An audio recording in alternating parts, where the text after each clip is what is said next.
तिरुपती नजीकच्या तिरचानूर येथील पद्मावती देवीला सोलापूरच्या पद्मशाली समाजाकडून माहेरची साडी अर्पण करण्यात आली। पद्मावती ब्रह्मोत्सवात हा सोहळा झाला, त्यात सोलापूरच्या 15 जोडप्यांचा सहभाग होता।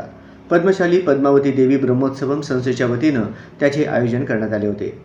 संस्थेचे संस्थापक जनार्दन कारंपुरी, अध्यक्ष अंबादास बेंगी, सचिव अजय पोन्नम, खजिनदार नागेश सरगम यांच्या नेतृत्वाखाली सोलापूरहून पद्मशाली समाजातील 15 जोडपी तिरुपतीला गेले। विधिवत पूजन करून साडी अर्पण केली।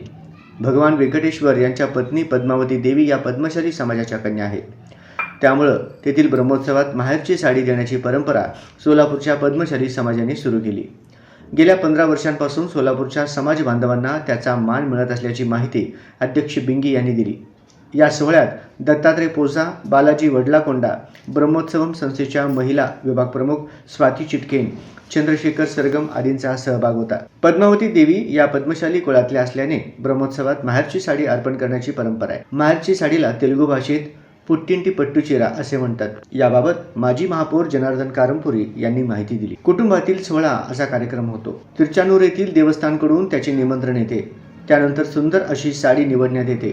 तिरचानूर येथे कुटुंबातील सोहळा वाटावा असा हा कार्यक्रम असतो, असे या कार्यक्रमात सहभागी असलेले व या यात्रेचे संपूर्ण नियोजन करणारे पुण्य श्रीवारी सेवाचे स्वाती चिटकेन यांनी सदर माहिती दिली।